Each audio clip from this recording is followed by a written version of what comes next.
It is the end of September. We're just weeks away now from Election Day, November 6th. Of course, candidates and their campaigns making the full court press at this point, and that's coming in the form of a debate, especially for the governor's race. Just a couple of days, we've got that you're going to be taking part in, Steve. Yeah, I'm going to be one of the panelists asking questions on Friday in Austin at the LBJ Center. It's the LBJ Library, I should say. It's the 10th floor of the library.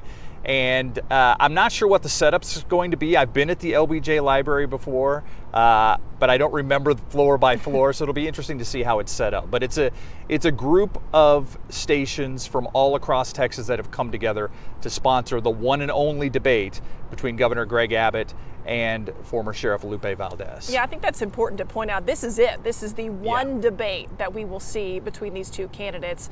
So what are some of the things that you are looking forward to most or hoping to hear discussed? Well, I think for me, the most interesting thing is a lot of the attention has been on the O'Rourke-Cruz race, or even locally, maybe the Hurd, Ortiz-Jones race. Not a lot of people have really focused on the governor's race between Greg Abbott and Lupe Valdez.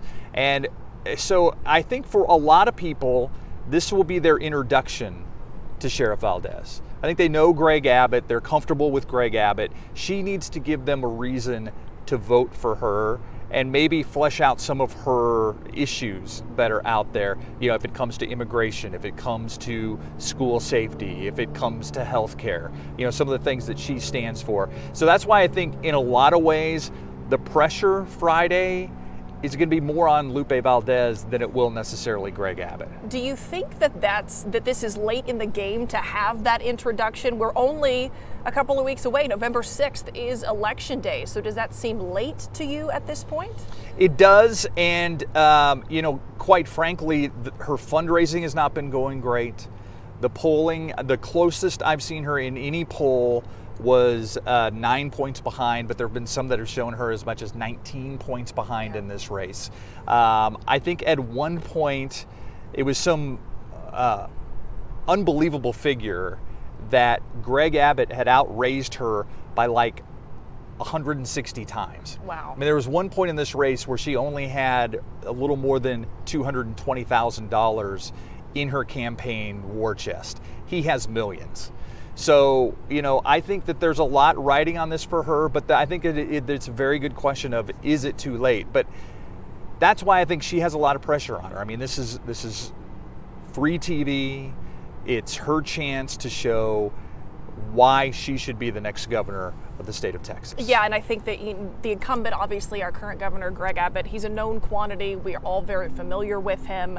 And that's been some of the criticism that I've seen and questions, I guess, about Valdez is, where does she stand on a lot of these big issues? You talked about the attention, the focus being so much on the two other big races, Cruz and O'Rourke and Hurd and Ortiz-Jones. Yeah. If anybody has turned on a TV, they've seen those ads in the last couple of weeks, almost every commercial break. Why do you think there has been so much emphasis on those two? Maybe just because of the campaign ads we've seen, or maybe does that polling have something to do with it? I think it's a little bit of both. I think it's also, you can tell a lot about a candidate's strength from how much money they raise.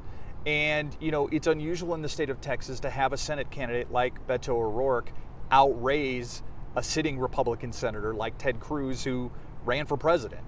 I mean, I think that's unusual. And even Gina Ortiz-Jones is raising just as much, if not more money than Will Hurd in this race. So that's why they can get on the airwaves, and that's why they can get their names out there. And I think that's why there's so much attention. And I think it goes back to the fact that Valdez hasn't raised a lot of money right now. And that you see Greg Abbott ads on TV, but you don't see Lupe Valdez ads on TV. So I think the polls play some part of it, but I also think just the fundraising and they really are having a hard time getting their name out there and getting any enthusiasm behind this whole thing.